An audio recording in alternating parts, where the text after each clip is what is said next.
हमारे साथ इस वक्त कांग्रेस के अध्यक्ष मल्लिकार्जुन खड़गे साहब हैं। सर, पहले तो बहुत बहुत धन्यवाद इंडिया टीवी से बातचीत करने के लिए। काफी लंबी कैंपेनिंग और काफी लंबा इलेक्शन ये पूरा रहा। क्या सर असेसमेंट है अब, क्योंकि अब तो सिर्फ एक ही फेज, अंतिम फेज बचा है, क्या आप लोगों का असेसमेंट है? हमारे को जो फीडबैक मिल रहा है और सभी लोग जो हमको इन्फॉर्मेशन दे रहे हैं, उससे ये पता चलता है कि गठबंधन ये आगे है और हर स्टेट में अलग अलग रीति से चुनाव हुआ है और खासकर अलग अलग मुद्दों पे भी हुआ है।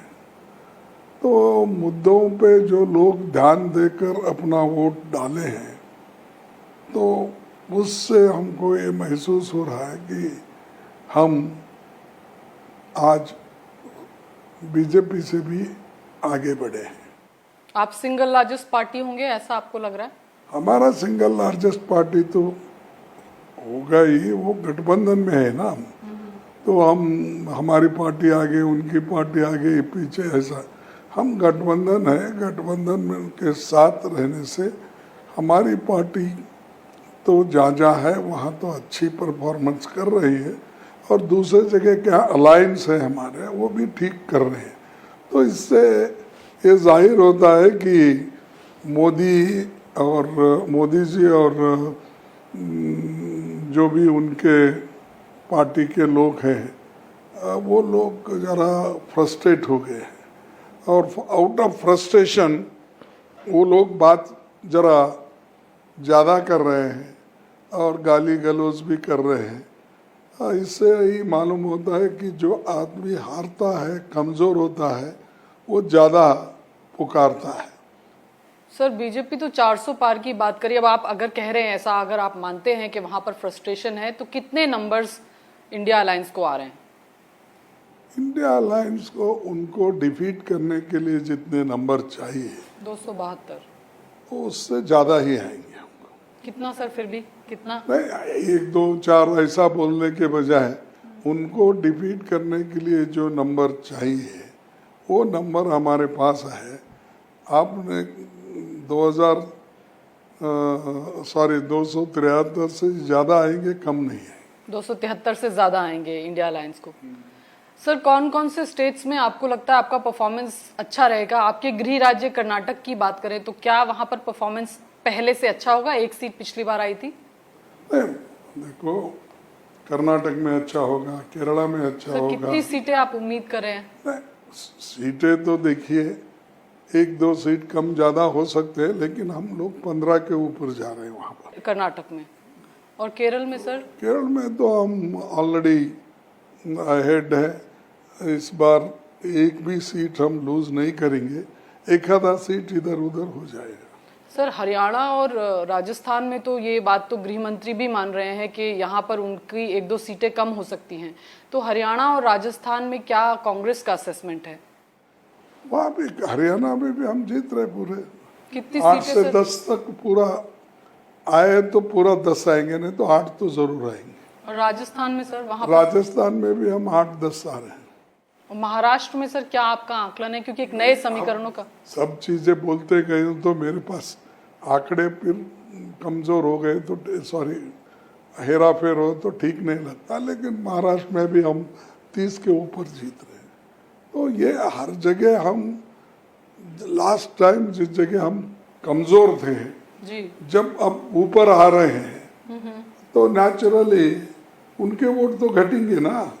सर, उत्तर प्रदेश सबसे बड़ा राज्य है, बिहार और उत्तर प्रदेश, वहाँ भी हम ले रहे हैं अच्छे। लास्ट टाइम हम बहुत ही कमज़ोर थे, इस बार हम ठीक ढंग से वहाँ इलेक्शन लड़े हैं और ज़्यादा से ज़्यादा सीट हमको आएगी। बिहार में भी आएगा। उत्तर प्रदेश में कितनी सीटें आप असेस कर रहे हैं? हम वहाँ पर अखिलेश साहब और हम सब दोनों मिलके मिनिमम हमारे को उसमें 30 सीट तो आएंगे। और बिहार में सर? 30 35 सीट। हाँ, बिहार सर? बिहार तो लास्ट टाइम एक भी नहीं था, आरजेडी का हमारा एक था, जी किशन तो वहाँ पर भी हम कम से कम 20 के नज़दीक जा रहे हैं, अलायंस मिला करके। हमारे अलायंस ही है। और सर तमिलनाडु वगैरह दक्षिण भारत के राज्यों में क्या बेहतर इस बार भी पिछली बार की तरह आप लोग नहीं, का मैं तो बोला ना, वो तो आपको नंबर। सर अमित शाह कह रहे हैं कि 17 राज्यों में और यूटी में 100% बीजेपी रिपीट करेगी, यानी 100% का स्ट्राइक रेट 17 स्टेट्स और यूटीज में उनका होगा। आपको लगता है ऐसा होगा?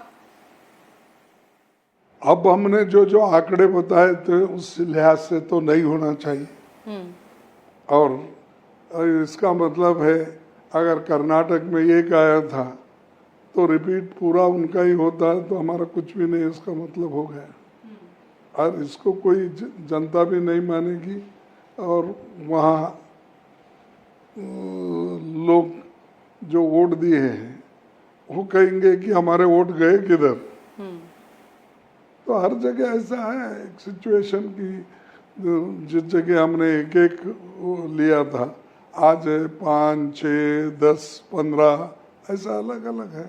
क्या सर कोई कॉमन मिनिमम प्रोग्राम बनाया जाएगा, जैसे यूपीए 1 यूपीए 2 के दौरान बनाया गया था? वैसा ही बनाना पड़ता, क्योंकि सब पार्टी के लोग एक होकर जब जाते हैं तो ये मेरा कार्यक्रम तेरा कार्यक्रम वो ऐसा बोलते हैं, इसलिए उसको एक मिनिमम प्रोग्राम जनता के लिए, देश की भलाई के लिए बनाना पड़ता है।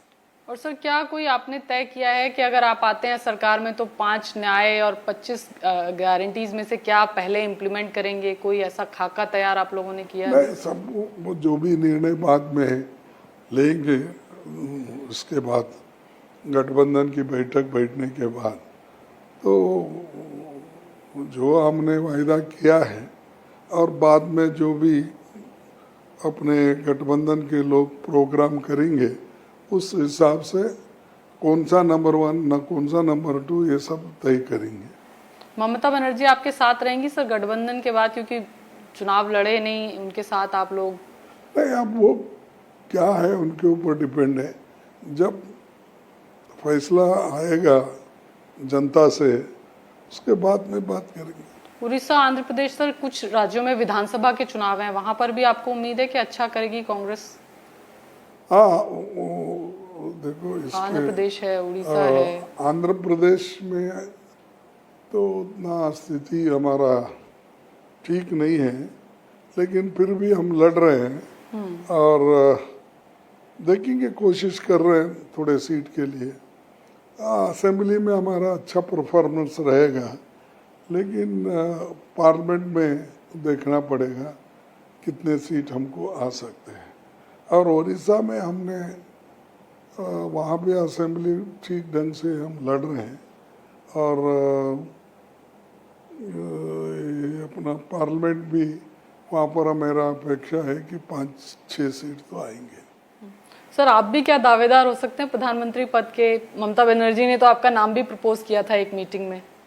देखो, इसमें दावा करने का नहीं है, इसमें जब गठबंधन की सरकार होती है तब वो लोग तय करते, इसीलिए बोला।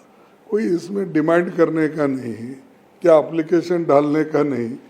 तो हम जो भी ऐसा कहा जाता है आप सबसे एक्सेप्टेबल एक कैंडिडेट, जो भी सीनियरिटी के हिसाब से नहीं, जो भी लोग वो तय करेंगे वो ही हो जाएगा। अंतिम सवाल सर, प्रधानमंत्री नरेंद्र मोदी कन्याकुमारी में मेडिटेशन के लिए आज हैं, इलेक्शन कमीशन भी आप लोग गए, काफ़ी आपत्ति भी दर्ज की गई, लेकिन इलेक्शन कमीशन में आपकी जो शिकायत थी उस पर कोई बहुत ज़्यादा कुछ वहाँ हुआ नहीं, और अभी प्रधानमंत्री मेडिटेट वहाँ पर कन्याकुमारी में, तो आपत्ति क्यों है? मेडिटेशन अगर वो कर रहे हैं तो क्यों आपको लगता है कि वो एक शिकायत का विषय कांग्रेस पार्टी के लिए बन जाता है? नहीं, हम शिकायत नहीं कर रहे, इलेक्शन चल रहे हैं, इलेक्शन के वक्त आज वोटिंग हो रही है और इन्होंने जाकर वहाँ बैठे, और वो भी प्रधानमंत्री, पूरा राष्ट्र का टेंशन उधर होगा, और वो एक प्रचार का मुद्दा उन्होंने बना लिया।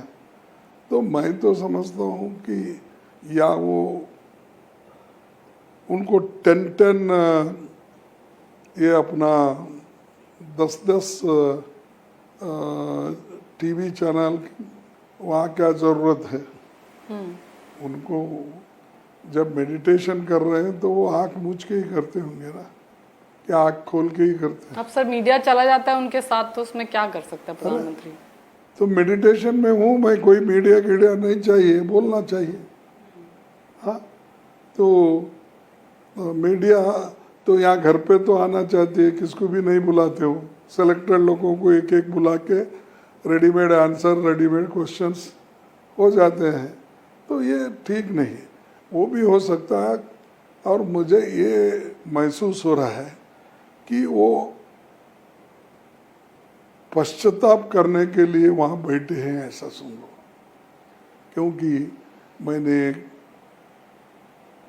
ये संविधान को ठीक ढंग से इम्प्लीमेंट नहीं किया, डेमोक्रेसी को ठीक ढंग से मैं नहीं चला सका, ये जो अपने ऑटोनोमस बॉडीज़ है उनको मैं मिसयूज़ किया, महंगाई बढ़ाया, और अनएम्प्लॉयमेंट भी मेरे ज़माने में बढ़ गई, किसानों का मुद्दा भी मैं सॉल्व नहीं किया, युवाओं का मुद्दा सॉल्व नहीं किया, काला धन भी मैं वापस नहीं ला सका, और 2-2 करोड़ नौकरियां भी नहीं दे सका, और किसानों के फर्टिलाइज़र, ट्रैक्टर, टायर, इसके ऊपर जीएसटी लगाया, खाने पीने के चीज़ों पर भी लगाया।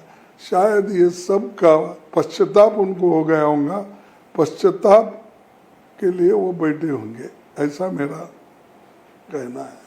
तो आपको लगता है मेडिटेशन नहीं है, पश्चाताप के लिए वो पश्चाताप के लिए वो मेडिटेशन कर रहे होंगे, या पश्चाताप के लिए वो ही मे बी फीलिंग रिग्रेट, मैंने सत्ता 10 साल मिलने के बाद भी ये नहीं कर सका, शायद इसके लिए भी हो सकता है। तो अब इस बार मिलेगी सत्ता, आप लोगों को पूरा भरोसा आपको है कि? डेफिनेटली। हम देखो, आदमी कोशिश करता है, और हर आदमी जब परीक्षा को बैठता है पास होने की उम्मीद लेके ही बैठता है। अब हम तो उस उम्मीद से भरे हुए लोग हैं, और डेफिनेटली हम लोग इसमें पास हो जाएंगे, हमारी गवर्नमेंट आएगी और ठीक ढंग से हम चलाएंगे। चलो, बहुत बहुत शुक्रिया हमसे बातचीत के लिए।